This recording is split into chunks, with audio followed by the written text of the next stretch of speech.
right, Matt. Uh, Back again, episode 39. Almost towards the end of season three, but still got a little bit more to go. Stick with basketball. So, just a quick update. Just got back from Vegas earlier this morning. I did okay in basketball and baseball. I think I might have come out around even. I'm a little bit down in sports betting, but usually I get absolutely killed in sports betting.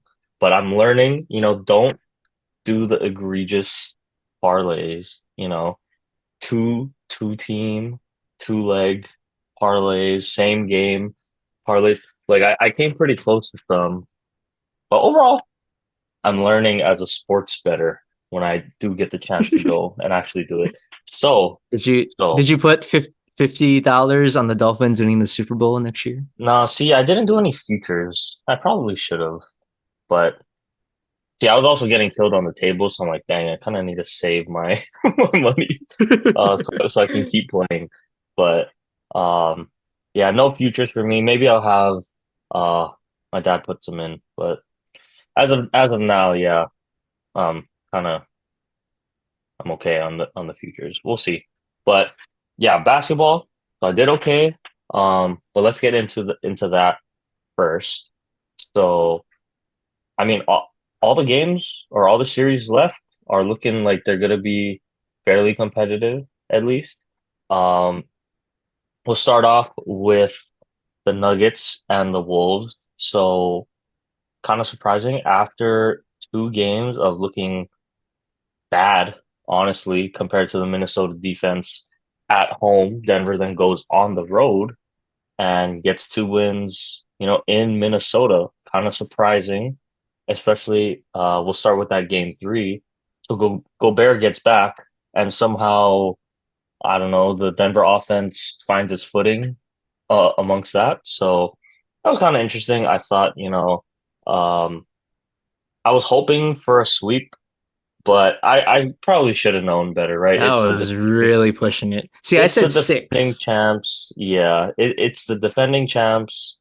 Um, they're not gonna go down without a fight. They're gonna make adjustments, and yeah, Nikola Jokic, he's not gonna get swept. I think we're just at the point in his career where three-time MVP, yeah, he's not gonna allow his team to get swept. He's gonna get his guys back on track. Um, I thought more so it was maybe not disappointing, but better defensive performance on Denver's part to kind of keep, at under 20 points. Cat, only 14 points, but only seven shots. I mean, they didn't shoot terribly from the field, 43%, but I just thought Denver's defense made them work much harder in that game three, right? And yeah, Jamal Murray kind of not. I don't want to say it was a fluke, but I don't know. Adam Silver is going to let him continue to play after throwing stuff on the court. All right, whatever. I guess See, that's that's an important nugget to mention because people are going to if he forget doesn't about that. It's play, it's already kind of yeah, forgotten, right? It's like since he did get to play, it's kind of like, oh, he got fined and um yeah, he did get to play. But now it's like if you people when people go back and remember the series, no matter how it turns out, right? Um, I think it can't be glossed over. I think people are going to want it to get glossed over, but that's a big thing. How he doesn't get to me, it's like he didn't even get a tech in the moment, or what are we doing here to impede gameplay? How is that not like a delay of game or some? Like players get techs for staring and delay of games for batting the ball a certain way off the court or whatever it is, right?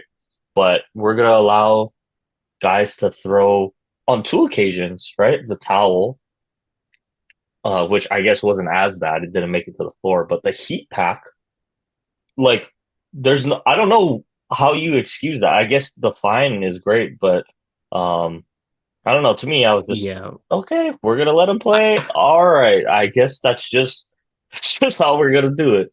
Um, with the amount of money that Jamal Murray makes to that's like a what $2 fine in equivalent. It's like really what was it like $100,000? That's like nothing for these NBA guys with a guy like Jamal Murray who's making a lot of money on a long-term contract. So like that doesn't do anything. That's not going to impact the series really if you're Denver, but for Minnesota, Jamal Murray's out. I mean, it's completely different you're game done. You're done. But Yeah. look at the game 3. Like everybody was kind of it was like classic Denver, right? They when played good everyone's team involved. Yep. defense. The starting five was everybody was contributing. I mean, Jokic, Murray, Michael Porter was the third option that day. You got Aaron Gordon and KCP in double figures. So that's literally a Denver Nugget basketball in a nutshell. When your five starters, arguably the best starting five, I would say, all doing their thing, gonna be tough to beat them.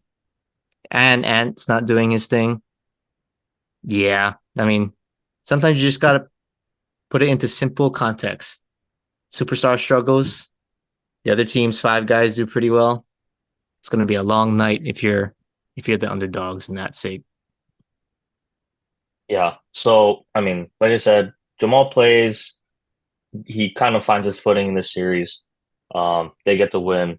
Game four, I thought that was going to be a pretty convincing Minnesota win personally. Um, just because, it's always like, okay, that's the game. Game three, they come out, they're a little bit sluggish, right? Uh, two dominating performances on the road. Yeah, it's the home game, but it's almost like you can kind of take a back seat and let the crowd be the one to kind of bring the energy. But whatever. It defending champs, you lose that one. I thought, okay, they're gonna come back hungry, and execute their game four. And to their credit, I didn't think it was a lack of energy per se. More so an aggressive Nikola Jokic. And man, and that's the thing too, honestly. I mean, he dropped 35, 7, and 7. So the rebounding and the assists, I mean, you could say down, right? Those aren't special numbers for him, 7 and 7, but 35 points. But I'm looking at on 26 shots, 35 points on 26 shots. He made 15 of them. When to me, when he's looking to score first, because he's such a good passer, honestly, like um when he's looking to score, and he didn't really have his 3-point shot going 1 for 5, because it's when he has a 3-point shot, to me he's almost like Ant, where yeah, good luck, it's a wrap, right? You can forget about it. But when he's aggressive, you can kind of see, um I think, how it helps Denver's offense so much, mainly the guys around him, albeit Michael Porter didn't have his breakout, shooting touch game, but Aaron Gordon, 11 of 12 from the field, his classic, not the dunker spot, but just cutting and moving without the basketball, because if, Gobert or Cat cannot stop Nikola Jokic one-on-one, then you're going to be forced to help, right? I think he's been kind of not passive in those first two games, but really looking to get the other guys involved. And game four, he's like, all right, well, I'm just gonna go out there and score. Um, and when he's looking to do that, that's when you have to double. You have to focus on him as a scorer, because he's not going to get stopped one-on-one.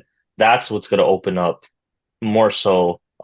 Looks like they were taking away Michael Porter, but I mean that's why they're a championship caliber team, because not just three options, right? They got four options. You could even stretch it to potentially five if KCP or someone off their bench has it going too, right?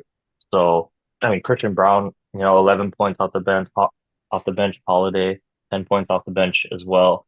So yeah, when he's looking aggressive and the shot is kind of falling, okay, what do you do now? You try to take him away, or do you still keep everyone kind of isolated out on the side? And I think he just took advantage of every situation, making the right reads. I mean, even Jamal Murray, nothing special, but he contributed with 8 assists of his own.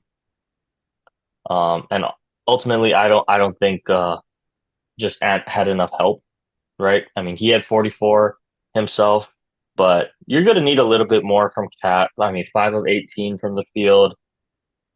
Yeah, that's just not going to cut it. Gobert is going to give you whatever offense he can. McDaniels as well. Um, Naj Reid, I think when the offense struggles, he needs to get a little bit more minutes for me. If Cat, I know he's an all-star, the potential he has as a player, but you have a guy like Naj Reid where sixth man of the year, you know, uh, yes, you want to trust Cat, but if it's just not his night, you have the luxury of going to a guy like Naj Reid who can provide offense, right? Um, so I don't know. That's just me from Minnesota, but I guess the big turning point, right, at halftime, Jamal Murray hits the half court buzzer beater right in front of Kevin Harlan and almost shifts a little bit of the momentum there. But yeah, Matt, I don't know. Game four, I thought it was there for Minnesota, but Yeah, I mean, I think they kind of blew it because you can say, well, they didn't stop Jokic, but nobody's gonna stop Jokic. So I'm not really looking at his numbers, right? He's 35, whether he has 10 assists, 7 assists, he's still gonna have an impact on the game. But it's more like, can you take away the other guys? Like Jamal Murray, like you said, he didn't go, for 30 plus. He was efficient, but nothing crazy. But even Aaron Gordon had 11 of 12, perfect, literally almost perfect from the field.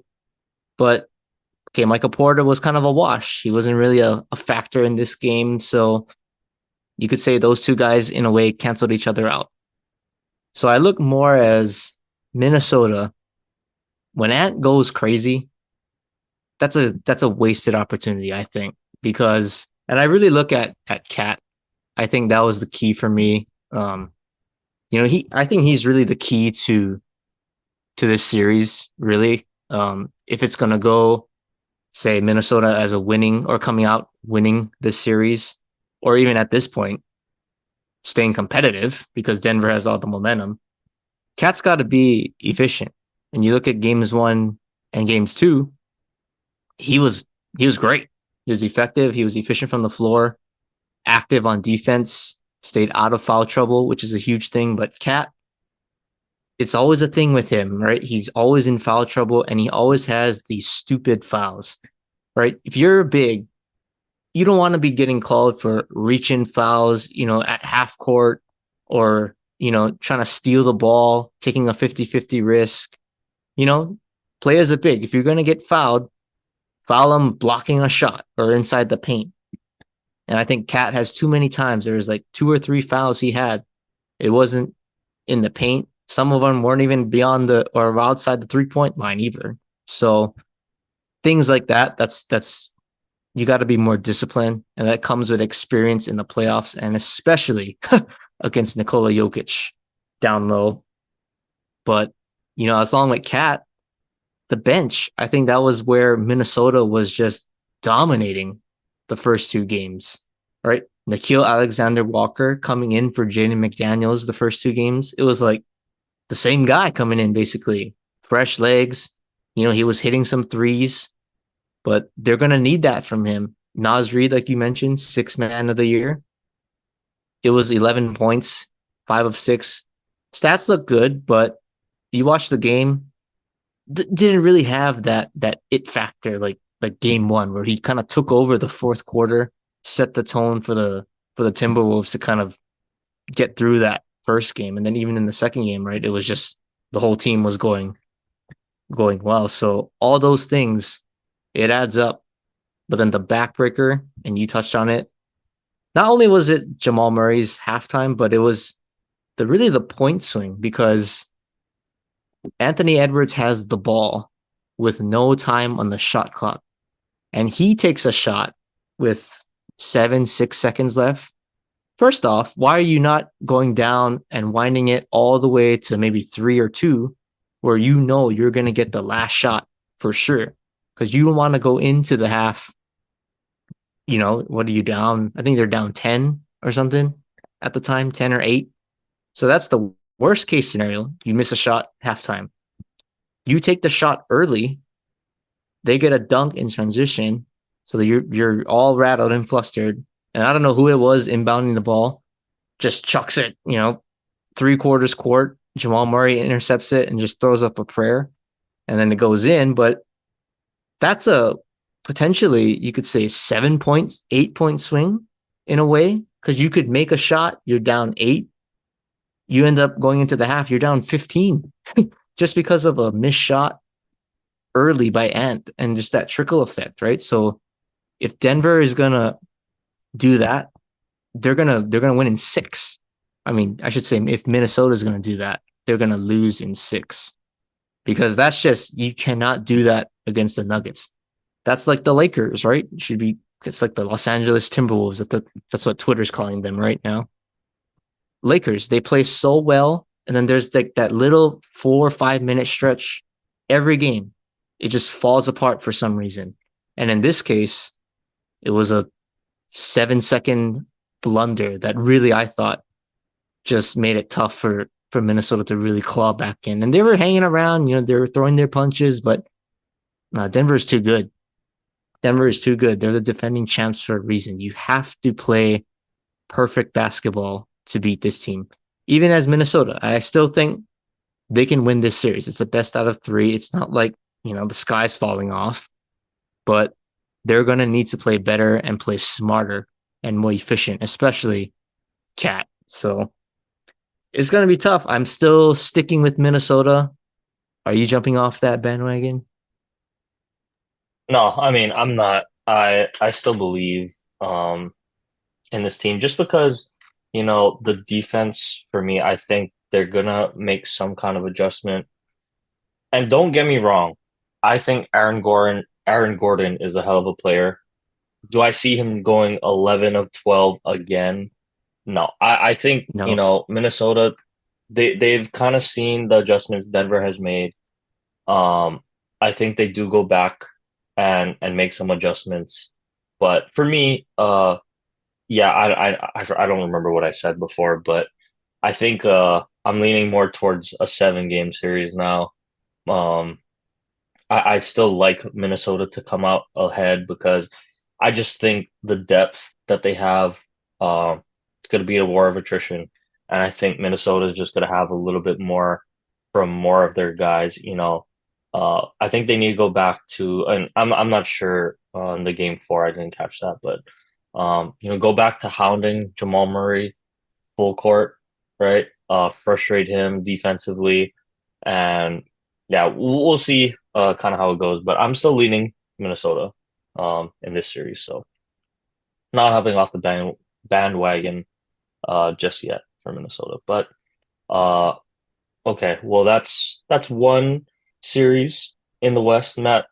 Why don't we hop over to the second series?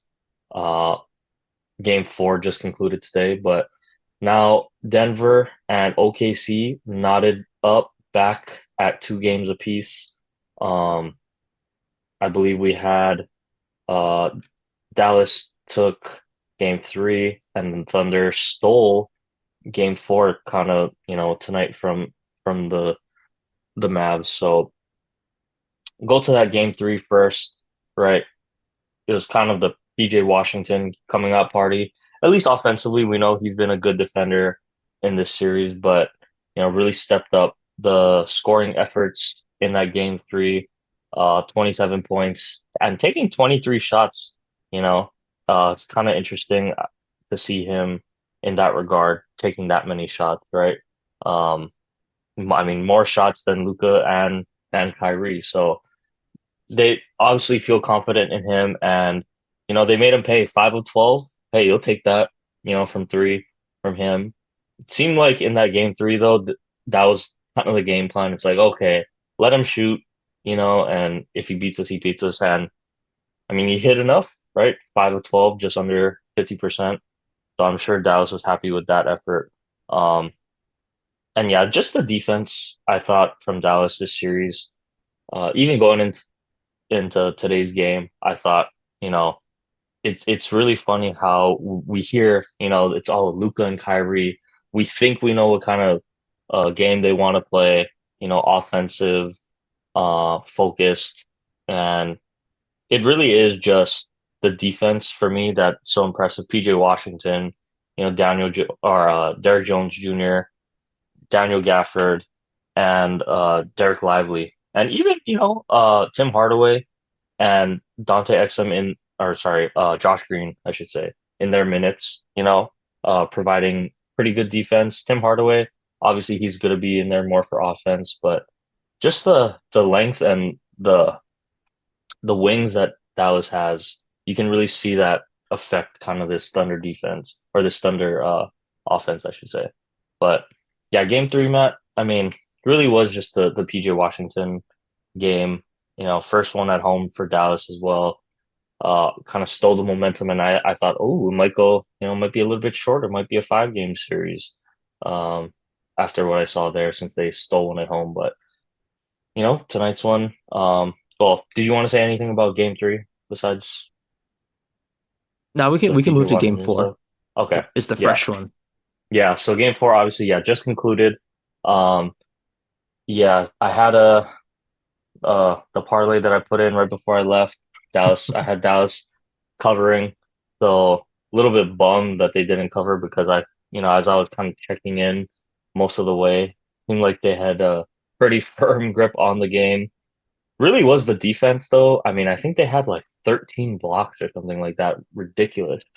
Um, but credit to the young Thunder team, Shea and Jalen Williams kept hitting big shots late. You know, um, this Thunder team, I thought the youth would come back to bite them, but they're getting I would say the good side of the youth uh sword, right? Because it's the inexperience, but it's also the fearlessness, I would say, when it comes with the youth, right? It's like, okay, is it gonna, you know, lead to careless mistakes, or is it gonna lead to courageous shots? And I thought it was interesting, because finally watching the Thunder play, and man, I like Shea reminds me of when James Harden would get, I don't know how many free throws a night, but he does such a good job of just selling every single time he's touched. Like he knows how to just react. It's almost like it is an art, right? But He like the extends, right? And he's going to the basket, he extends so yeah, they make contact with his and arm. but it's like the bumps. I think there was one when Josh Green kind of there was contact made, but it was a sell job from Shea, and I was just watching. I was like, man, he gets a lot. He must steal, like 5 to 6 free throws a game just from doing that, and that's a lot. When it comes down to these playoff games, 1 possession, 2 possession games, those kind of add up. But you know, I think more so for Dallas's sake, right? Get to Dallas first. Kyrie and Luca. I mean, Kyrie, we're gonna have 9 points. Uh, yeah, that's not gonna quite cut it. I know he had the 9 assists, but we're gonna need for more from him offensively. And Luca, 6 of 20 from the field, 2 of 9 from three. Yeah, you got the triple double, but we're gonna need much more, I think, from Luca. I know it seems like he's been banged up, Matt, this whole kind of playoff run so far. I don't know how badly it is affecting him, but regardless, if he's going to be out there, uh, I, I know he won't make any excuse for himself, but yeah, 6 of 20, got to be better than that. And then kind of what you have here, what I thought was what the game really came down to is the free throws from Dallas. Um, I mean, as a team, 12 of 23 from the line in a playoff game, right? Yeah, Yeah, worse than that's UH. yeah, that is just not gonna cut it. Um, you hit five or six more, and this game is probably over, right? The Thunder probably don't have enough to come back, but I mean, even Luka at the end, chance to tie the game, misses the first, and it's like, okay, well, we're just gonna give away, this game to the Thunder for free when we could go up 3-1. You know, we know the history on the 3-1 in the NBA playoffs versus, going to 2-2, and now it's a best of three again. So I thought more more so than, OKC. I want to give them credit. They hung in there. They made some big shots, hit their free throws when it counted. But to me, it just felt like more of Dallas gave this one away than the Thunder really battled back, right? Um, I don't know how you felt, Matt, but yeah, that was just kind of how I felt after watching that. Yeah, I mean, Dallas definitely they gave it away, but I think you have to give credit to Oklahoma City because of how the game was playing out, right? Dallas, they come blitzing out of the gates. And really for the first 2.5 quarters, maybe even 3.5 quarters, Dallas was firmly in control, right? I think they were up by like 14, 15 at one point, but never really got close until that fourth quarter, I thought. But it was really Shea. I mean, this guy he's unreal. I mean, it's because at one point it was him. Everything mid range, pick and roll, keeps the defender on his back, pulls up mid range. I mean, he is that was like one of the greatest.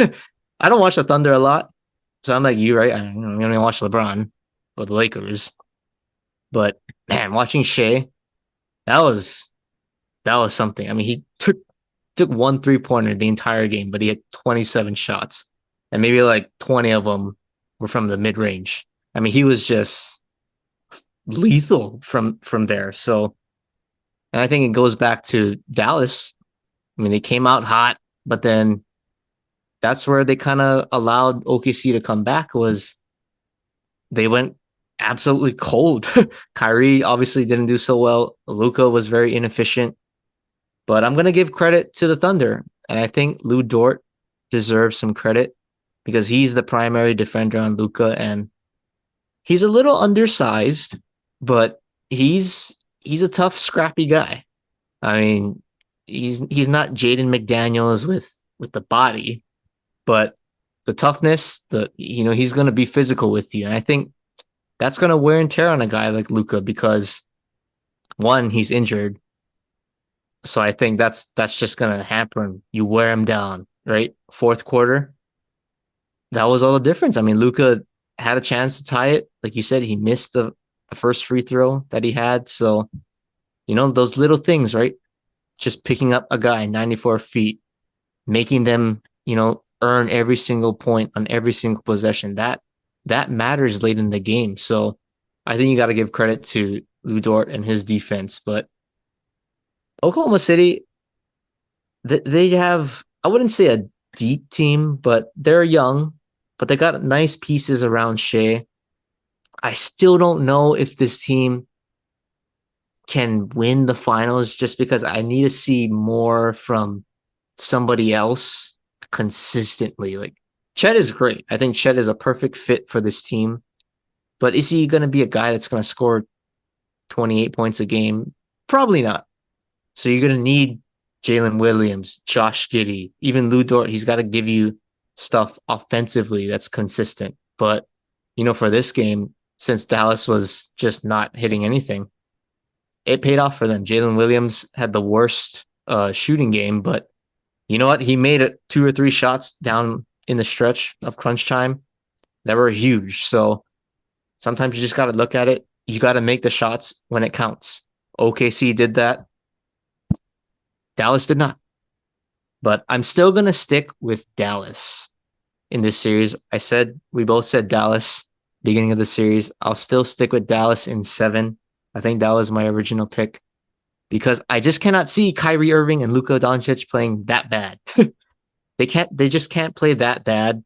And they still only lost by 4. It was, they still had a shot. So if they're just okay offensively, I think they'll be okay because I think PJ Washington has really emerged as a number 3 guy on this team. He's kind of playing that I don't want to say Michael Porter role, but he's a true 3-and-D guy right now. And if he's hitting shots, you got to ride that hot hand. So I'm still sticking with Dallas. I like Gafford and Lively. That's a great tandem to have as your bigs. So yeah, I think Dallas in 7. I'll still stick with it Yeah, 100%. I'm gonna stick with Dallas in 6. Because I think we're gonna get a Kyrie Irving masterclass in one of these games coming up. And I think Luka will bounce back from the inefficiency. I still think he's not gonna change his game, but I thought he missed a couple that he doesn't usually miss tonight. And the free throws, I expect Dallas to be better.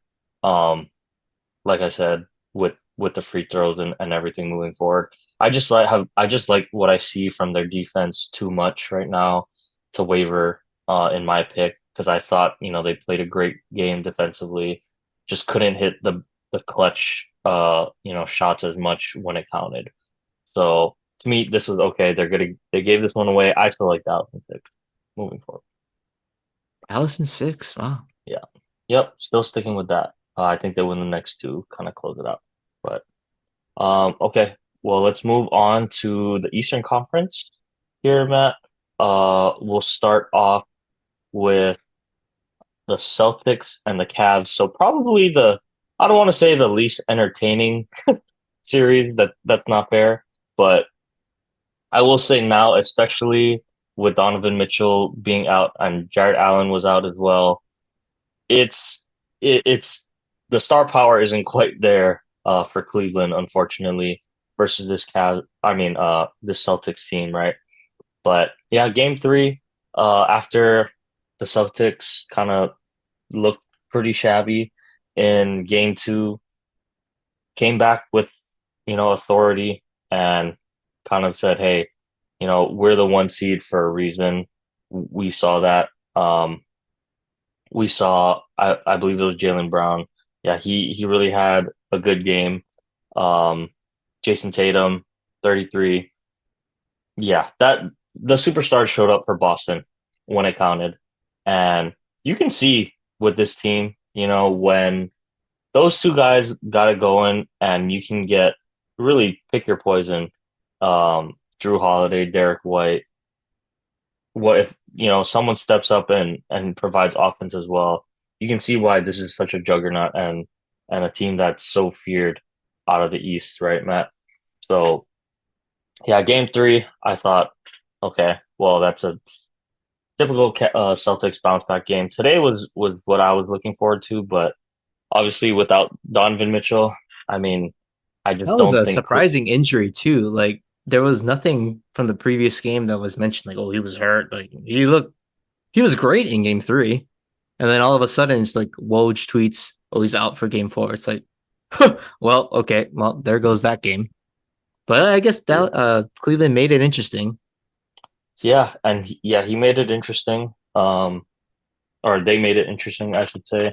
But I just felt like it was such an opportunity squandered. Unfortunately, for Cleveland, because man, if Donovan Mitchell plays today with how close they were, they didn't have their guy, right? I'm sure, Darius Garland stepped up, Karis LeVert stepped up in his absence, but I just can't help but think, what if I'm Cleveland, right? You put up a fairly good effort, I thought. Um, Jason Tatum and Jaylen Brown still had pretty good games overall, but I thought Derek White, who's been a big guy, didn't contribute a ton for them. And you really got a lot out of, Karis LeVert, Max Strus, Mobley had 19.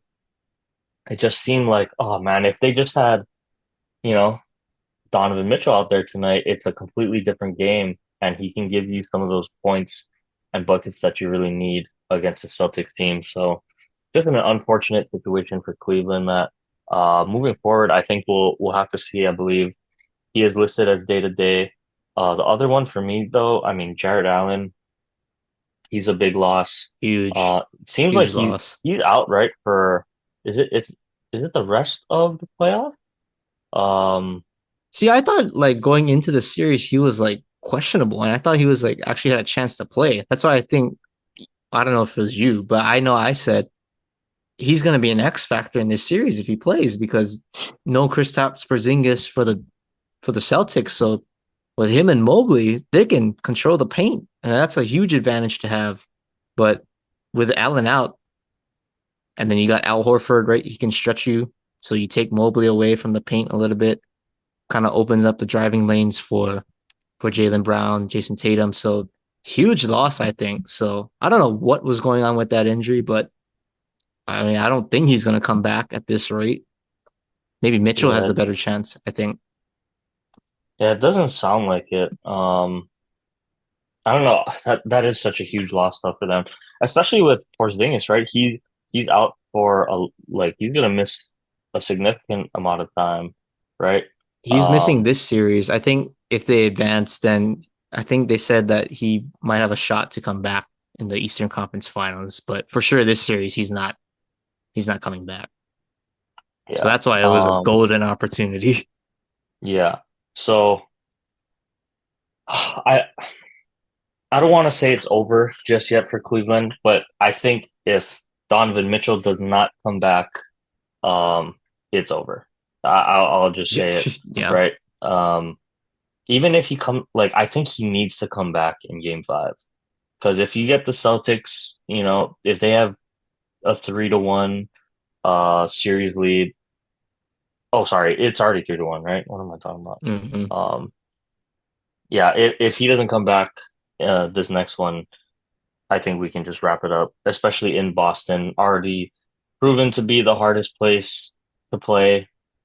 Yeah. I don't know, not It's this lights year. I out. mean, the Heat stole a game, the Cavs stole a game. Boston's Well, undefeated on the road, which yeah, is kind which of is what 'cause, crazy. I mean, yeah, during the regular season, their home record was really good, but it it is really unfortunate because I still think like there's something about the Celtics core of Tatum and Brown. I just like I acknowledge they're great players, right? I know it, but it's just I don't have that trust in them, game on the line, to make winning plays.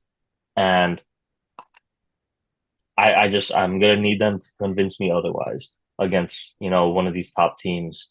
Um, but we'll see. We'll see how it goes from there. Yeah, this series all contingent on the health of Donovan Mitchell. So we'll see how that one goes. But let's kind of wrap our basketball topics here, Matt, with the last series. Um, Knicks and the Pacers.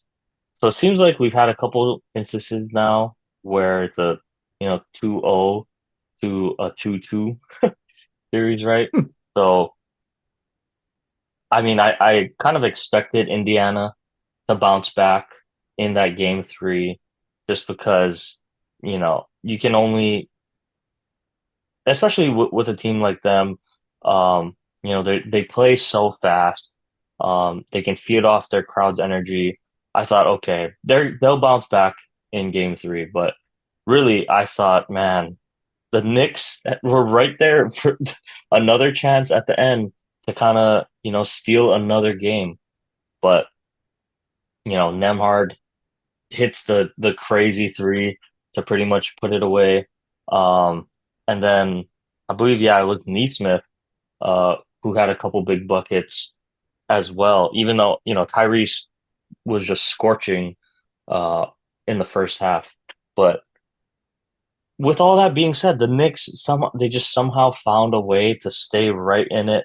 But really, I mean, it was Dante DiVincenzo keeping them in the game. I mean, he went through that one stretch where it seemed like he couldn't miss. He's taking tough contested threes, fall Right. away threes in It's like Clay transition, and like Thompson in his prime. yeah, yeah. And I was like, oh my goodness, he's on an absolute heater right now. And yeah, I thought the Knicks, were going to be able to do enough in that game three to come out on top. But the one thing I'll say about this one, Matt, game three and four, I should say, is that yeah, I'm a little bit concerned about the health. I think the health of this Knicks team um, might start to be catching up with them because Jalen Brunson. obviously came into this one banged up, right?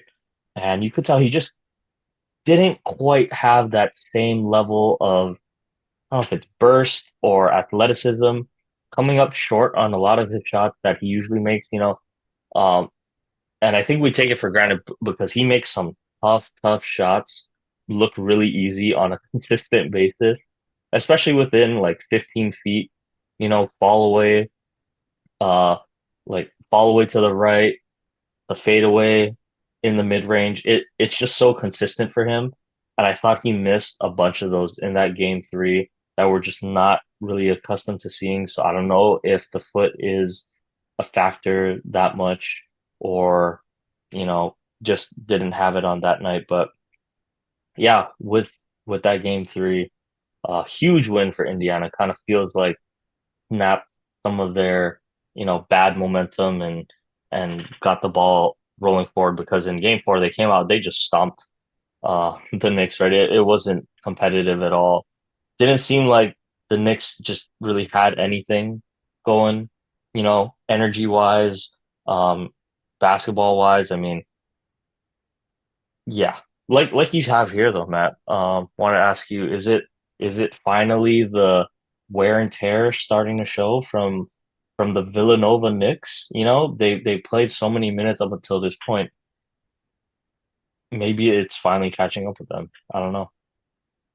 I mean, I think so. And I don't think we had this is the one series I don't think we had an actual prediction because the series already started, if I'm not mistaken. But I mean, it's gonna be hard for me to trust the Knicks because for sure this series is going six, and I have no confidence whatsoever that the Knicks are gonna win a game in Indiana. Like I cannot see them winning game six, whether they win or lose game five.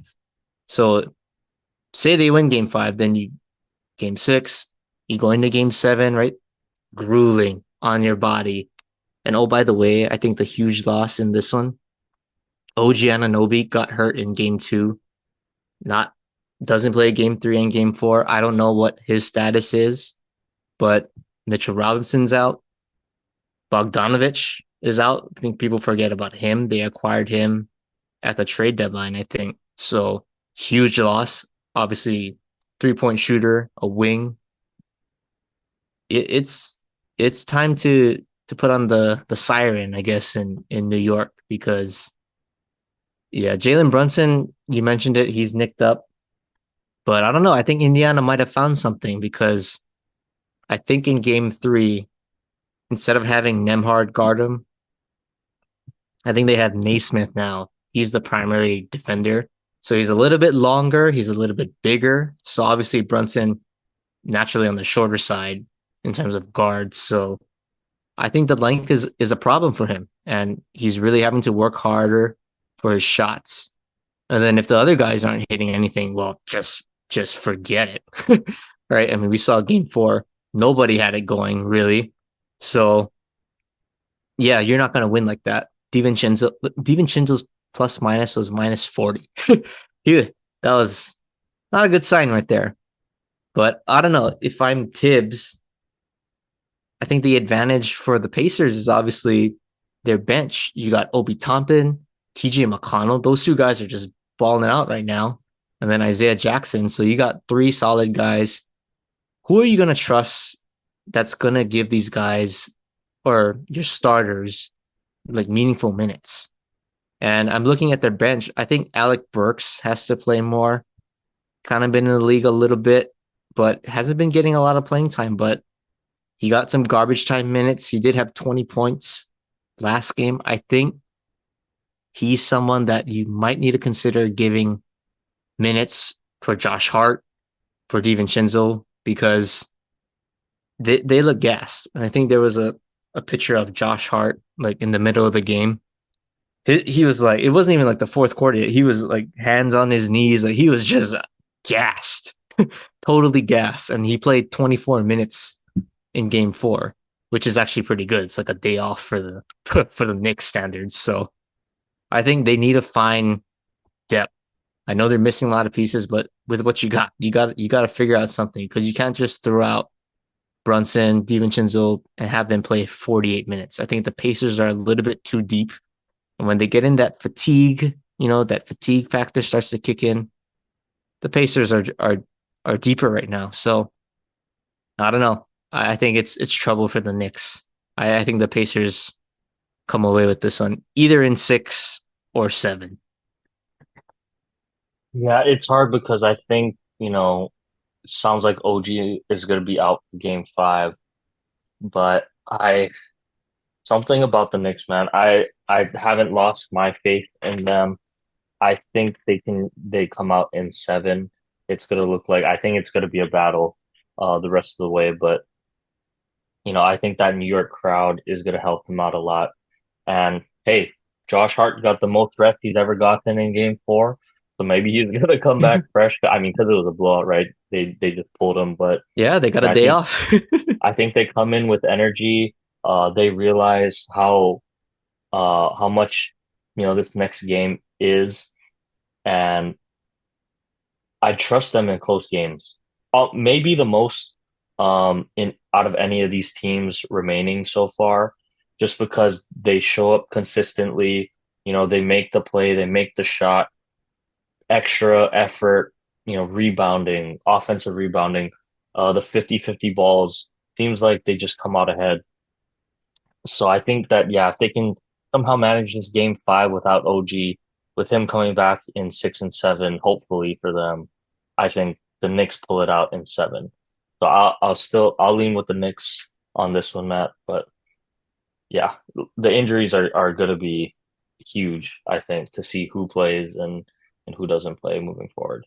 Um, but Pretty good. At least we said we think we have potentially 3 game 7s. I'm assuming Boston is lights out. But yeah, everybody else, every other series is looking pretty competitive right now. the only reason though for Boston, it's if Donovan Mitchell doesn't come back, yeah, it's a wrap. But man, if he can come back, like I'm telling you, I do not trust this Celtics team. I'm sorry, like I know they're good, not good. They're a great team, right? Championship caliber team. But until I see them get over the hump necessarily, which is actually win the finals, right? To me, it's always going to be like a man. They're so good, but they just can't seem to get that win necessarily. Um, I really thought that series against Golden State a couple years ago, that was their chance to come away with it. But man, I Yeah. like Tatum and Brown. I'm sorry, like I like them. I think they're great players. I think they live up to their hype. But I just something about them, I I don't trust all the way. But Well, I think this year, I mean, I know we're going back to Boston a little bit, then we can move off basketball, but with this whole Knicks Pacers series, it's kind of it's a grueling series, like grinding it out, two tough teams. Boston has a chance to close out the Cavs with no Donovan Mitchell in 5 games. You can get some rest while the other guys beat each other up. And say you happen to play the Knicks, they're already injured as you can be. You're gonna have a 6 or 7 game series with a tough team, and then you gotta go to Boston Garden. It just seems like Boston, like this is a the stars are gold. aligning. Yeah, like this is like exactly what you want. And I don't want to say it, but it's like, man, they have to make it out of the East. If you don't make it out of the East now, I don't want to say blow it up, but very, very disappointing, I think, because the real challenge is Boston. I think everybody's kind of just penciling them in the finals. Whoever comes out of the West, I have no idea. That's the test, because whoever comes out of the West is going to be legit. So Mhm. that's the only thing. But Boston, man, you got that. It's like the LeBron, right? LeBron in those finals runs. Some of those years, yeah, he had to go through Indiana with Paul George or Boston with KG, Paul Pierce. But there was like a couple rounds where it's like, yeah, they play the Pistons and then you got the Hawks. Nobody's really scared of the Hawks with LeBron. And then Toronto in the Eastern Conference Finals, like LeBron owns Toronto. Like nobody, Every no year. Cavaliers, no Cavs fan. They could be the 8 seed and it doesn't matter. So Didn't it they just sweep feels them? like that. I think they swept them Yeah. that one year too. They were the one So, seed and they got swept by LeBron. So, yeah. but like that's what I mean, right? Like the stars are aligning right now for Boston. So if they don't take advantage of it now, it's like when the league is young right now. So you got Ant, you got Shea, like all these young. Wemby's probably going to be coming in pretty soon in the playoffs. So look out, man. Boston, you got to take advantage of it when it's right in front of you.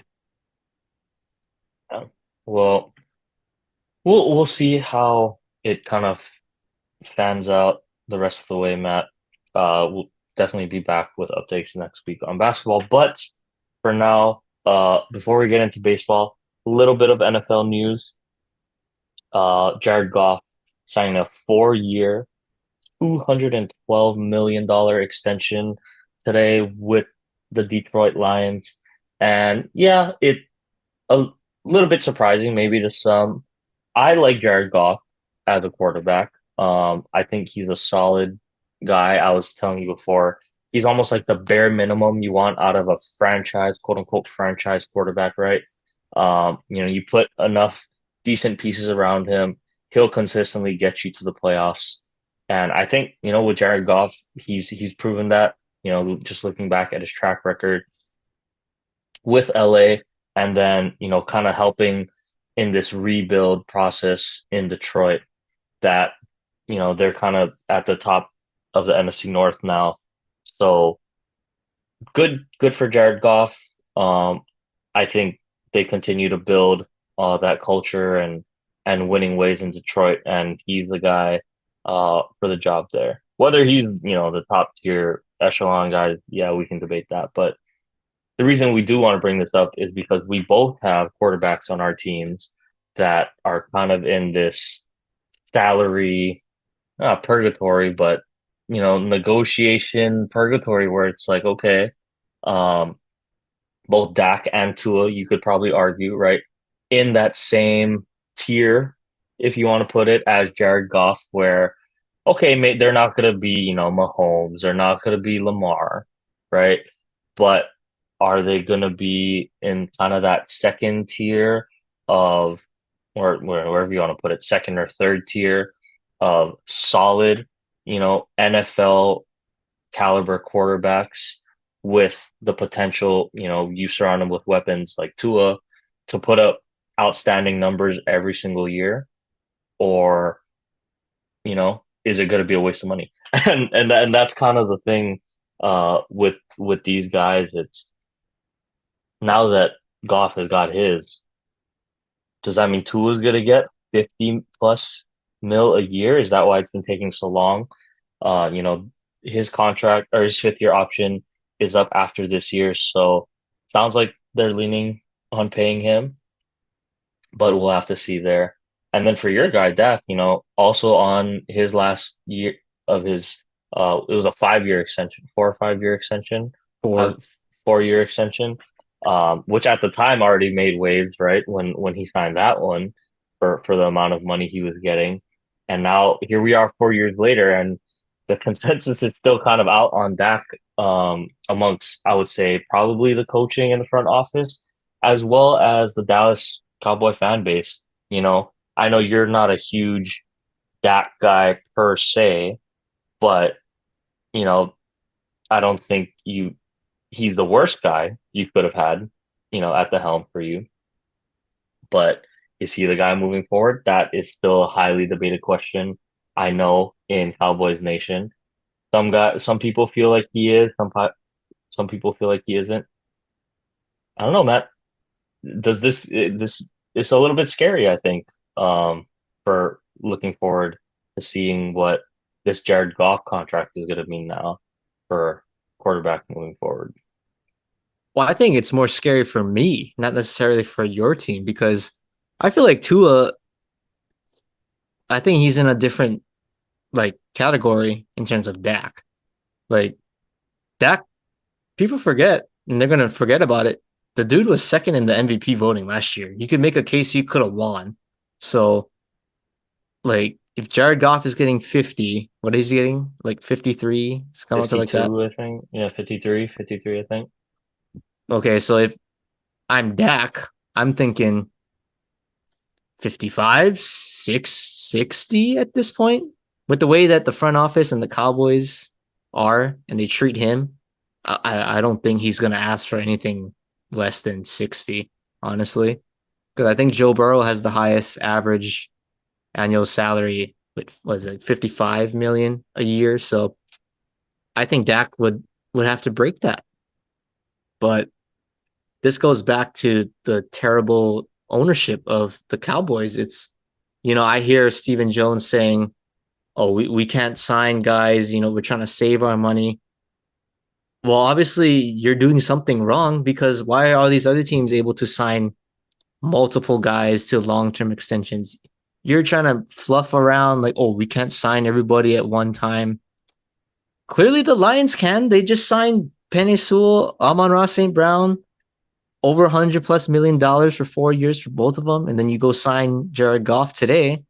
So clearly, whatever you're saying to us as fans, that's complete bullshit because these other teams are doing just fine with what they're doing. They have a direction.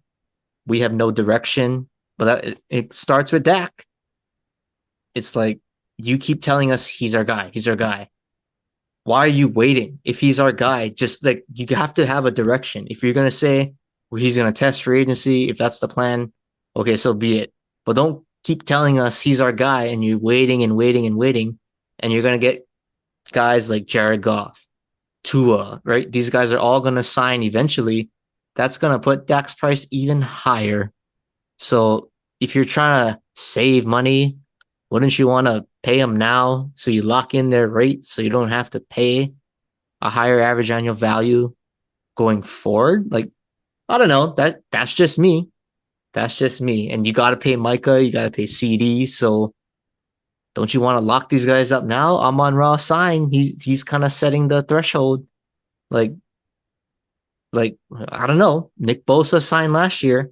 Micah Parsons is gonna want something like that. So yeah, I'm in a much worse situation for me because I think Dak is gonna push for 60. I think for Tua, anything around Goff, I think he doesn't seem like the guy that's gonna be like, I'm gonna hold out and do this.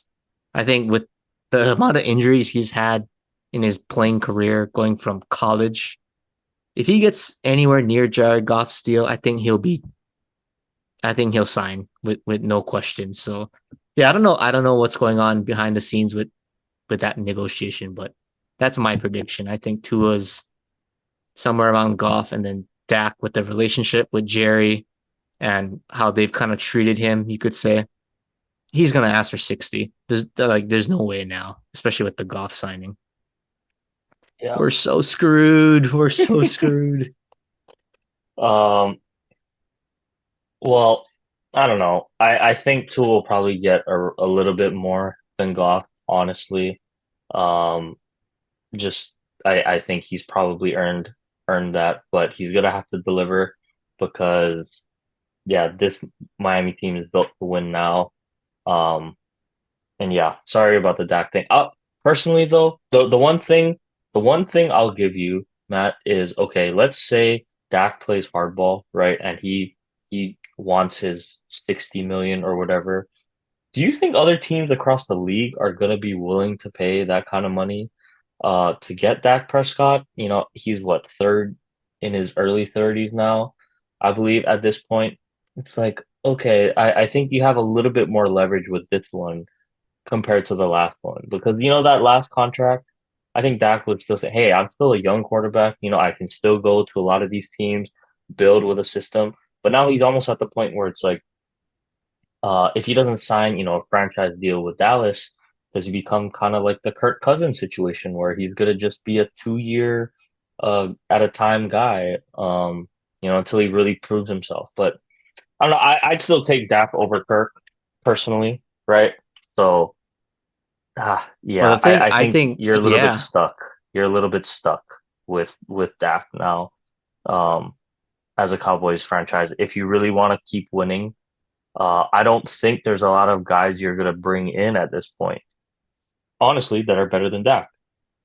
At least off of the street, or you're not gonna trade. franchise quarterbacks just like that. So I don't know. Yet Dallas is in a little bit of a sticky situation salary wise See, after this year. and I think that I actually think Dak has the leverage because I think teams would. There's going to be teams that are going to say, "Hey, what do you want? We'll pay you." And I You think mentioned this to like you. 60 mil? I don't know, man. I mentioned this to you before we recorded, but I could see him going to like the Raiders. Like they don't have a quarterback. They got Devontae. You drafted Brock Bowers. Who else? They got Dome. You're used to playing in a dome. Las Vegas. I guess you could say a big market or up and coming sports market city.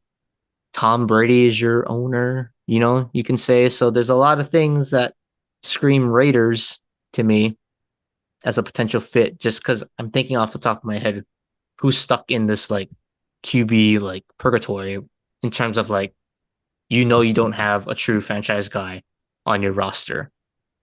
And I don't know. I like Broncos got Bo Nix, so you're not gonna go to any of these Could teams be, that got yeah, drafted it could this be year. Denver though. Like Like if I'm Denver, I'm but not even confident in Denver, Bo either.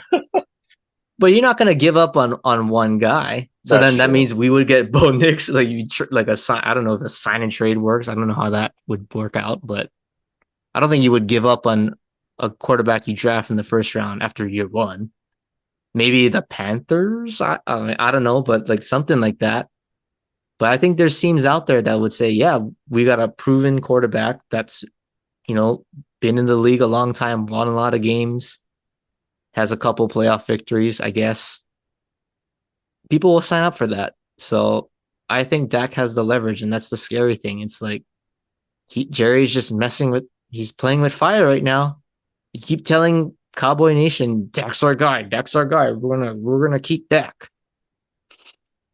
Like you're hurting the whole situation if you say that because you're not signing him. Dak is not. Everybody's losing except Dak at this point. So I don't know. Jerry Jones has he's lost my respect. You could say this Jones family, they're great businessmen, terrible football family.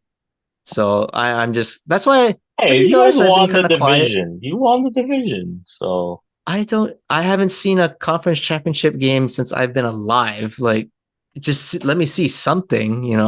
Give me some kind of hope. And you would think you won the division. It's like, man, we're so close. We're the number 2 seed. You don't think you want to build off of that? It seems like we're regressing. So I don't know. Rough off season for the Cowboys. That's why I've been trying to stay away from this talk. It makes me very upset. So I kind of ranted a little bit. But that's okay. it's tough right now. Understandable. Yeah, Tough. understandable. Um, well, okay, Matt, why don't we go ahead and take your mind off of football then and shift it onto baseball. So we'll check in with your Yankees. Or actually no, sorry, my Dodgers first. Because we got a little bit more on the Shohei Ippei situation. I still want to wait for more stuff to come out before I say anything. More? Uh, Yeah, I That's mean, not. Oh, it's okay. still like I'm talking like verdict and then when everything comes out, um, because he did plead guilty. So because I mean we're still waiting on the actual sentencing length if I'm not mistaken, right? Like he didn't the I know he's facing up to 30 years. Um, but as far as I'm aware, yeah, we still don't know. Um, we're still waiting on the actual trial to conclude, right? I'm not. Um, I I thought. don't think I'm. No, you might be right then. Yeah, Yeah. because I know he was gonna plead guilty, um, but I don't think it actually concluded as of yet. Um, Uh, yeah, so that's the only reason. Like I know. Um, what it sounds like he's probably gonna, plead guilty or whatnot. But um, yeah, until the whole thing is kind of, you know, um, out there and settled. I don't want to say anything more so I don't get in trouble. But yeah, looks like he's planning on pleading guilty. To me, that says, I mean, at that point, right, when you're facing potentially 30 years, I think that kind of has to dispel all these rumors, right? Of, oh, Ippei's such a good friend, because he's going to take the fall for Shohei's gambling or whatever, that is. Because, yeah, you can be a great friend, but even if Shohei promises to give you what, 30, 50 million, you know, to go to jail for me, would you give up 30 years of your life for 30 or $50 million? Like, honestly, that he's art, Ipe isn't exactly a super young guy either, you know? Um, so it's like, I don't know. I don't know if I would be able to say I could do that. So Oh yeah, he's his birthday is on New Year's Eve. 19, he's 39, so he's gonna be yeah, and 40 this so year. so if you're facing potentially 30 years of prison, I mean, that's kind of the rest of your life. I mean, realistically, right? Good chunk of the rest of your life. So would you sign that away for 50 million? I don't know. That doesn't really add up to me. Um, but anyway, like I said, I want to wait till it comes out, but not looking too good. On the actual baseball stuff for the Dodgers, I should say. Um, I mean, looking not too bad. We're still sitting pretty comfortably in first in the division, thanks to the surprising mediocrity, like I said, of the NL West. But unfortunately, lost the series to the Padres. For some reason, the Padres, they don't got anything better to do. They just like to only show up and play their best baseball when they play the Dodgers, right? Um, but it's been a good series for them. I thought our pitching has been really good, honestly. The bullpen really stepping up. It helps. We got, Blake Trinan back. Have a lot of guys stepping up in relief for our team. Michael Grove, though, I mean, man, I'm falling farther and farther off the Michael Grove train. I think his time is pretty limited with the Dodgers team. But other than that, the relievers that have been in there, I've liked what I've seen from them. I think we're only gonna get better, especially when Guerrero comes back, stuff like that. So looking good for the bullpen. Walker Bueller also came back. He's made a couple starts now. He's gonna take a while, I think, for him to come bounce back to that Cy Young finalist form. And uh, I'll take what I can get with him during the regular season. Hopefully, our offense can sustain, in his starts. I mean, haven't really done so thus far, but yeah, I think we give Walker time. He's earned it at this point, and as long as he's sharp for the fall, that's all I'm really gonna care about moving forward. But yeah, offensively, I mean, I like what I see, other than this Padres series. But yeah, I can't say enough really about the top guys of his team. Shohei gave us a little bit of an injury scare. Uh, didn't play that last game against the Padres, but was back tonight. He seems fine. Beat out a hard or a ground ball to second base tonight to help knock in a run. So I think he'll be fine. But just want to say a couple guys to point out. Teoscar Hernandez, huge pickup. I don't know. I'm probably going to say this every single week, but looking like, I even thought at the time, like, okay, he looked a little bit pricey. I think he was like 20 plus million just for the year. Like, ooh, we didn't want to give that to JD. Okay.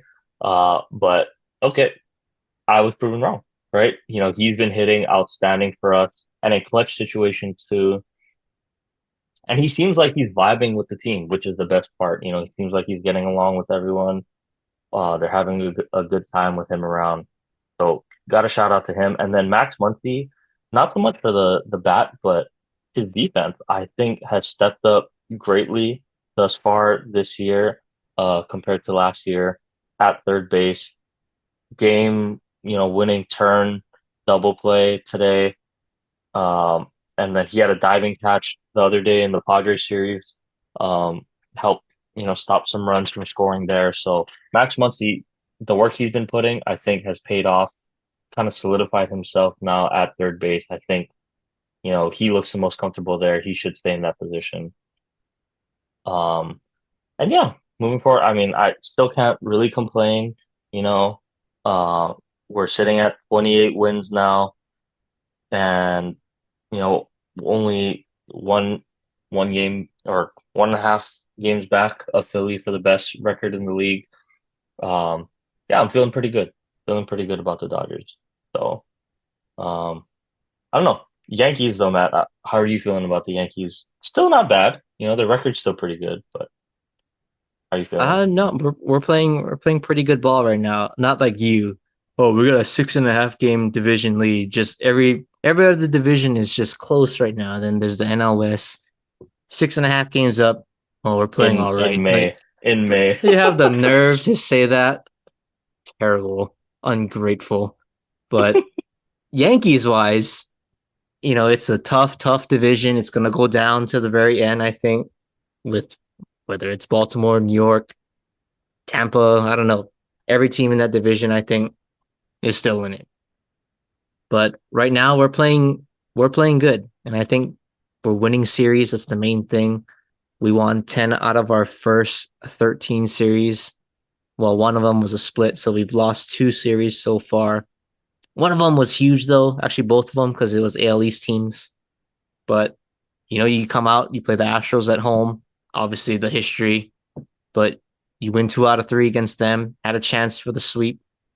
And then you go down to the Trop and you take 2 out of 3 there too, which is a very, very good win for us because division, obviously, the Rays kind of seem to have our number for some reason, no matter how talented on paper our Yankees team is. The Rays, with whoever they got in whatever farm system they have, some secret field that they're hiding all their players at, they just produce quality players.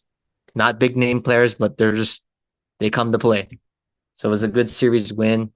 Um, the only thing that was really, I would say, concerning in that series was the last game, which was the bullpen. So Luis Gil starts game 3, throws a gem, by the way. So we're gonna have some kind of starting pitching dilemma when Garrett Cole comes back because somebody's gonna have to get kicked out of that rotation, and Luis Gil is making a case to not be kicked out. So it's a good problem to have, but he goes 6 strong. You're up 6-0. Offense was clicking so far, and then the bullpen, man. Like I just had a horrible inning. Caleb Ferguson, ex-Dodger. He just did not have it that day. Couldn't command his pitches. And then Nick Birdie comes in to relieve him. Couldn't get an out. He walked 2 guys, hit a batter. So, from what was looking like 6-0, we're gonna cruise to a win. Now you got to grind it out. They end up being down 6-5, had the bases loaded too. So the Rays easily could have took the lead, and who knows what would have happened from there. But that's the one area I think we need to make um, some adjustments with, and at the trade deadline, get a high end reliever. I was texting Wade. I was like, "Oh, what if we get Mason Miller? What if we get Mason Miller?" We're talking like big time stuff. He was like, "Yeah, we can do it. We can do it." But I'm not saying it has to be Mason Miller. That would be pretty fabulous. But just somebody high leverage guy that you can trust to pair with Clay Holmes. You're gonna get Tommy Kahnle back, so that's gonna help. But I think you need depth. It's gonna be an issue, I think, throughout the season. So we have to address that. But finding guys like Luke Weaver, that's been very good. Ian Hamilton, for the most part, has been pretty solid. So, there's some pieces that I think we're starting to see who's going to be the guys. But yeah, those middle innings are just kind of, it's not looking so good right now. So we need to make an adjustment there. But the offense was encouraging. A couple weeks ago I was complaining about the offense, but the bats kind of woke up for the most part. Alex Verdugo has kind of embraced hitting in the cleanup spot. He had one game against Houston. He just went crazy. And then Anthony Rizzo in a 2-0 game provided our entire offense to win that game for us against Tampa in game one. So good to see the lefty bats kind of get going. And then obviously Aaron Judge, kind of a big question. I was, raising my concerns a couple weeks in, saying that they got to drop him in the lineup if he's not hitting by a certain point. I think I said about end of May, but Aaron Judge has silenced those critics, including me. He looks much better at the plate right now. The numbers still a little bit down on the average side, but long season, it'll play out if he does his thing. So I'm not really worried about it there. But the last few weeks, he's been looking like himself. Hitting the ball, right center, line drives. That's how I can tell Aaron Judge is back. When he's pulling everything, rolling over, everything's all the home runs are to the left field. It's great, but you want to see Aaron Judge spray the ball. And when he's hitting home runs to right field, right center, that's when he's locked in. So it's good to see those home runs are starting to come. And then he already had one against it was the Astros, and I believe he had one against the Rays. So he's starting to get it going. But hey, I got to shout out also Jahmai Jones. He also had a huge game. Nobody knows who that is, but I think the locker room really likes this guy. I think he has a good story too, because on Mother's Day he hit his first home run of his major league career, and I think I saw something that he lost his father at a young age, so his mom raised him and his siblings. So I think it was a cool moment that he was able to do that. Jahmai Jones, had to shout him out. Not going to play a lot, I think. And who knows, he might not be on the team once DJ comes back. But cool moment to see. So happy for Jahmai Jones of the Yankees. But hey, 27-15 as of today. We are tied. You could say winning percentage goes to the Orioles, but we're right up there with the Orioles, man. I think this is going to be a two-headed race. Clearly, I think right now there's still going to be time for the Blue Jays, Rays to, make some noise. But Baltimore and New York, man, I guess, we're starting to see, and we can talk about it in our next segments. But it's going to be a grind, man. So every game counts, every series counts. So let's get on to Minnesota this week. Okay. So since you brought it up, why don't we just really quickly give our top five power rankings as it stands in the MLB at the moment. So start off with you, Matt. If you want to take it off, we can go 5-1 if you want to go that way. 5-1. Okay. All right. So number 5, I'm actually going to put my team up there as of right now. I'm going to put the Yankees at 5, I think, with the addition of Juan Soto. I mean, he's just been a model of consistency for this team, really stabilized our lineup. For the most part, we've had, you could say on paper, the best bullpen to a certain point.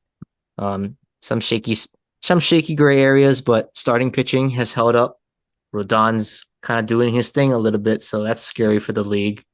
And then Luis Gil has kind of emerged as, I don't want to say a rookie of the year candidate, but he's pitching lights out for us. So kind of getting overall contributions. Aaron Judge is heating up right now. So we're not even getting started yet. And we're, tied for first as of today. So I got the Yankees at 5. At 4, I'm going to put the Braves. I think the Braves, still a dangerous team. This lineup is so good. I think Matt Olson is kind of struggling a little bit. Actually, kind of all of them. Acuna, a little bit of a slow start. Albies, even Austin Riley, kind of a slow start. But, I mean, they're just so talented. I think the loss of Spencer Strider is going to hurt them. I think that's a huge loss. But Chris Sale is back. He's pitching. You still got Max Fried. You got Iglesias in the back end. So still think this is a talented team, but there's a team in that division that's kind of playing it just a little bit better right now. But I got the Braves at 4. At 3, I'm going to put the Orioles at 3. I got to give them their flowers. I think they're the best team as of right now. They've earned the right because they've beat the Yankees 3 out of 4 games in a series. They are the best team in the AL right now. I said this in our preseason pick that this would be the World Series team in the AL. Corbin Burns has been spectacular. Him and Tariq Skubal, probably the Cy Young front runners right now in the AL. So we're looking pretty good, I think, with that pick that we made for both of our predictions. But their offense is legit. Gunnar Henderson, MVP candidate. Adley Rutschman is kind of the core. Um, they have a good mix of young talent and experience. So the only question mark for them is their closer might be a little bit shaky. Craig Kimbrell has been a little inconsistent, and I know you know very well how that experience can go. So that's probably the one area that's kind of hurting them because they don't have Felix Bautista this season. But other than that, they've been pretty darn near impossible to beat. So I got them at 3. At number 2, I got your Dodgers. I think it's pretty self-explanatory. This team is just ridiculous. You can make a case, have the best top 3, top 4 guys in any batting lineup. And if Shohei and Mookie are going to keep hitting like this, you might not even need to bat 9 guys. You could just bat those 5, and then you guys are going to score 8 runs with the way they're hitting. And Yamamoto's pitching better, I think, for the most part. Well, maybe not today, but he's been better. Glasnow's been consistent. So Evan Phillips, when he's back healthy, I think he's been just fine. So I don't know. I think you guys look pretty good. You guys are going to win over 100 games. That's not going to surprise me. But as of right now, number 2 team in the league, but not number 1 because I think the Philadelphia Phillies look pretty scary. I think their pitching rotation right now is just ridiculous. I think all 5 starters are under 4, which is kind of ridiculous because Aaron Nola, I think he has the highest ERA and he's your quote unquote second best pitcher. Ranger Suarez has emerged as maybe you could say a dark horse Cy Young candidate to his teammate, Zach Wheeler. And the offense has been holding up. I think Trey Turner is hurt right now, but you got Alec Boehm kind of playing out of his mind right now. He might be, you could say, the starting all-star third baseman at this point of the season. Bryson Stott is on fire right now at second base. Bryce Harper is still Bryce Harper. We're not going to fret about that. You got JT Realmuto, very deep lineup. And then even in the bullpen, you got Alvarado bringing the heat back in. So I think this team right now, maybe this is the year for the Phillies to overtake the Braves in the division and, use that rest in the playoffs to set up their rotation and make a deep playoff run. But right now I think the Phillies as the number 1 team in the league. So I'll go Phillies, Dodgers, Orioles, Braves, and Yankees. 1 through 5. Oh, that's lame because I had the exact same one for mine. So, uh, Wait, in the yeah, exact I'll same just leave it order? at yeah, same order. I had the same order. Oh, Um, I mean, we figured we had the same teams, but I didn't think the same order. You didn't nah, pick yeah, I I had thought you were gonna this pick Dodgers 1. just because of what you said. The Phillies starting rotation right now, it's a little bit more consistent than I think the Dodgers. I mean, Glass now, I'm I really wouldn't take him over a lot of guys. But yeah, Ranger plus Zach Wheeler, who's been outstanding this year. And then you also got, Nola, who hasn't quite found his footing, but we saw what he did in the playoffs last year. Their But it's lineup not is like still Nola's been scary. bad. Like he's been Yeah, okay, but everybody yeah. else has just been absurd. And yeah, so that's what I mean. I don't know. I think the Phillies right now just look really good. And I don't know. The something about they got Bryce Harper, who I had as an MVP, my MVP.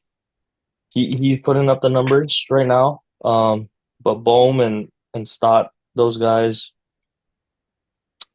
when they're producing, it's a scary lineup. So yeah, I don't know. I had that, but since we have, that was kind of quick. Why don't we just take a little bit of time? I want to just give you a couple teams, and we do our, I guess it's our spice level. So how worried you are about these teams uh moving forward for the rest of the year. So we'll go mild, obviously not that worried, medium, kind of worried, and hot. It's like we need drastic changes now.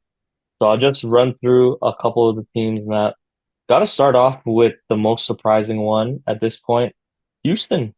Houston Astros are well below 500 at this point. They are 16 and 25, currently sitting 6.5 games back of Seattle.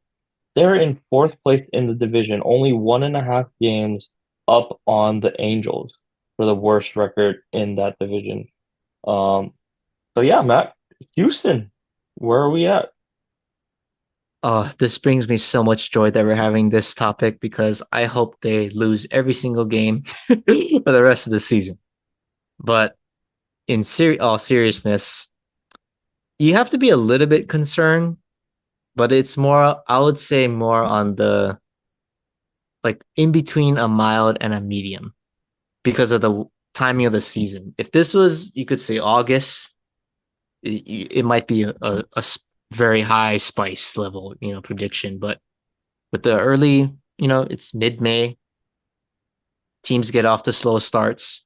I even think Houston got off to a slow start last year to some degree.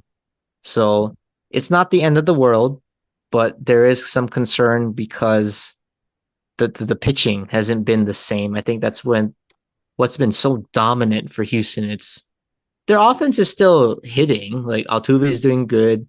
Jeremy Pena has had a resurgent season. Kyle Tucker's a beast. Jordan Alvarez is a beast. Alex Bregman, though, has been the one area it's like, okay, you kind of need him to wake up. I think he will in the long run. So it's not really the offense, but it's the pitching. Justin Verlander, he's still good, but is he dominant Justin Verlander? No, not really. Frambler, he's good, but he's not at that great level that we've seen him pitch. But I think it's the bullpen. I think that's been a huge problem for them. And going into the season, you could make the case they had the best bullpen in terms of high leverage guys. You had Brian Abreu, Ryan Presley, and then you sign Josh Hader to the big $100 million deal. He's been getting lit up right now, so good thing we didn't sign him. And then Presley's been a dominant closer for many years, but I don't know if it's moving out of the closer role that's been a little challenging for him. But he hasn't been pitching well. I mean, the Yankees have been knocking him around every time he's pitched this year. And then even Brian Abreu, Yankees were able to get to him early.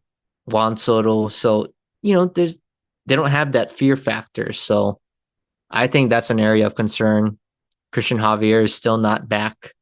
So we will see. I think you have to start raising a little bit of a question. So I would go between a mild and a medium spice level right now. You got to start worrying just a little bit of the pitching. Okay, sounds good. So moving on from that one, who's the name I want to throw here? The Mets, typical Mets, high expectations. Here we are, in May and fourth in the division as well, 9 games back of the Phillies, and they're even behind Washington in the standings. And it's just, the money that they've spent obviously on a lot of their guys to be in the situation they're in. Is it blow it up time in New York on the other side, I should say? Ooh, the Mets, it's kind of unfortunate, but I would say, man, I would say, I don't want to say very hot level, but I would go a little bit above a medium spice level. One, their division is just too good right now. The Phillies and the Braves, I think they've kind of separated as a class of their own right now. But, if you're looking in terms of just making the playoffs, I mean, the Central has some teams like the Cubs. I don't know if they'll win the division, but the Brewers are competitive. Heck, I wouldn't even count out the Nationals to some degree. I mean, they got young talent. CJ Abrams is kind of emerging into this next superstar shortstop. And then the NL West. I know the Dodgers probably you could say win the division, but the Padres, right? They're still a talented team. I think they still hold a pretty good shot of at least getting a wild card spot. And then the D-backs. Everybody knows the D-backs were the defending NL champs last year. And Corbin Carroll has been atrocious, but if he starts kind of getting his feet back to what he is, um, Paul Sewald comes back, stabilizes the back end of the bullpen.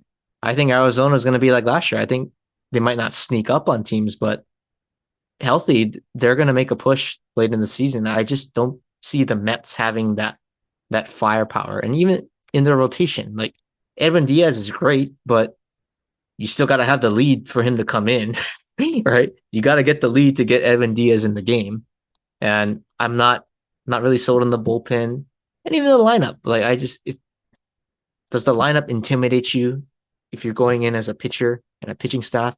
Not really. I think you can really pitch around certain guys, right? Alonso, very streaky, I think. Lindor hasn't been great so far.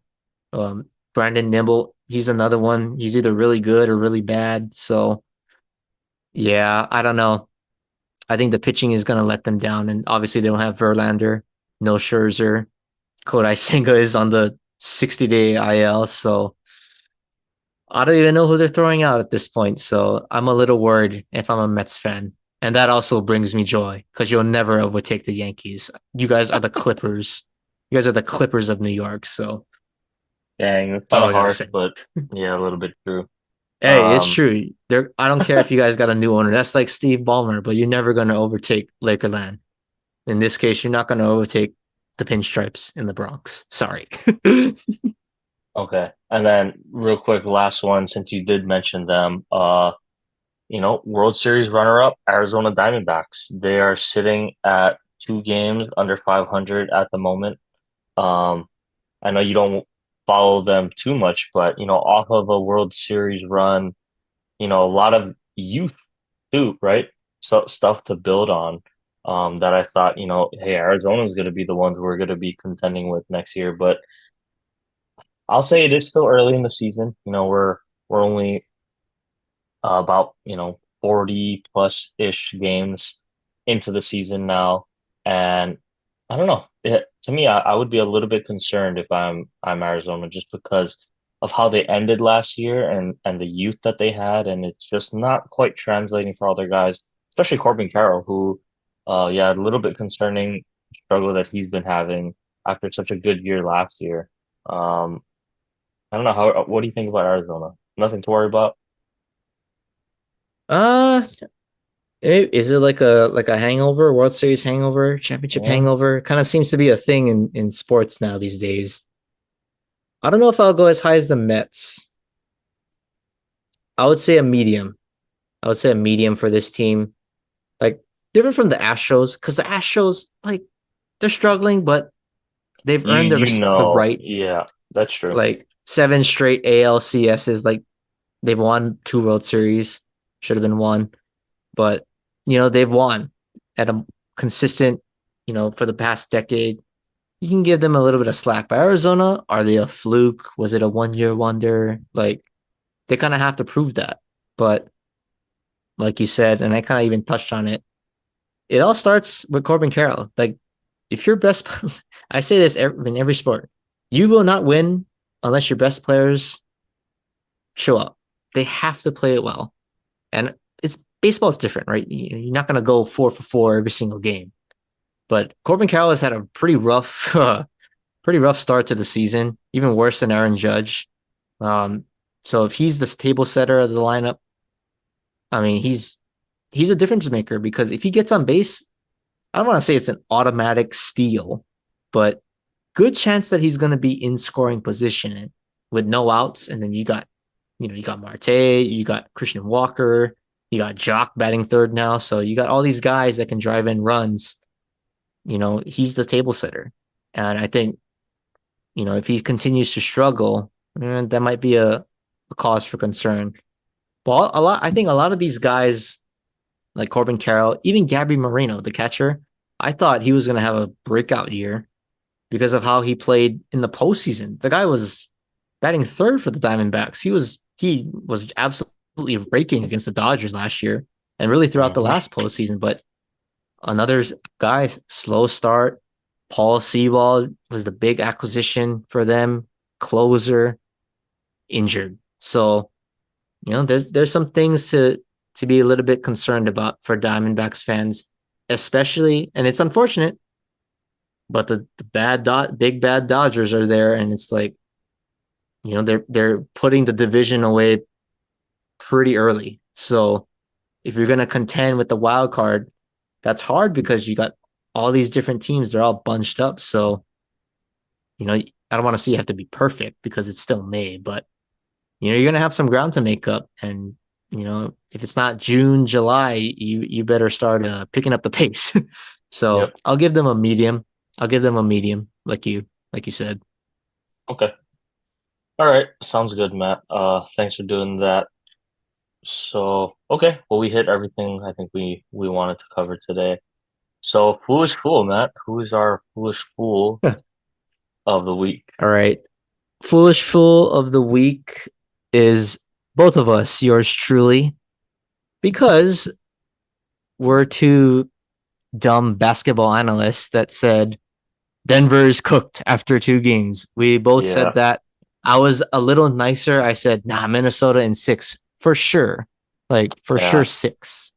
How But how could you I? know, how That was dumb of us to count out the defending NBA champs and the best player in basketball. That is the most idiotic thing that we could have did. So we're a on there this week. It's okay. We all make mistakes. We're human. But we are the foolish Yeah. fools of the week this week. Okay. Deserved. I don't know how I could ever say, yeah, Minnesota was going to sweep the defending champs, but that's why I'm the foolish fool of the week. So, Hey, quick state. so am I. But yeah, quick state of the 808, Matt. He's not from Hawaii necessarily, but played, his college baseball at the University of Hawaii.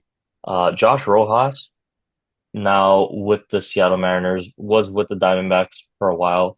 But he is having, a really, really good season for them. He's hitting just under 350 on the year. And 900 OPS. He's been the best hitter, honestly, for the Mariners. Hoping to get Jaden on here one day. We can kind of speak on how he feels on Josh Rojas, but yeah, Josh Rojas, UH Manoa guy that is producing at the next level. So hopefully he can keep it up, become more of an everyday, solidified starter for the Mariners. It sounds like he already is at this point, just because of how good he's been swinging the bat. But also, little fun fact today, he hit 2 foul balls to the same fan. I don't know if you caught that, Matt, Oh but he no, hit I didn't two see that. foul balls today, and the same fan back to back pitches too. Uh, Ended up with both of the foul balls, so that's pretty cool. That's like I think they said it's like that's like almost rarer than getting struck by lightning is catching 2 foul balls at an MLB game. And it was like on back to back pitches too. So I mean I don't even know what the odds of that are. I don't even want to know. But yeah, interesting little nugget there. But other than that, Matt, that's all I got for my sports fact or sorry, for my state of the 808. Why don't you go ahead and give us our sports fact of the day? All right. We are recording on May 13th, and we'll go back to 1961. It's a birthday fact this week. None other by one of the famous personalities in NBA history, Dennis Rodman, was born on this day. Obviously, 5-time NBA champ with the Bad Boy Pistons, and then later, Michael Jordan, Chicago Bulls. one of the best NBA defenders and rebounders of all time, and Kim Jong Un's best friend. Had to throw that out. But Dennis Rodman was born on this day, one of the great icons in NBA basketball history. Nice. Okay. Sounds good, Matt. Thanks for that. Other than that, yeah, gonna wrap it up here. As usual, everyone, thank you again for listening and watching. We will be back. More basketball, more baseball next week. And maybe a little bit of football. I know the schedule comes out. Maybe we'll tease that, but we'll see. Other than that, as usual, thank you for listening. Stay safe. Have a good one, and we'll see you guys next week.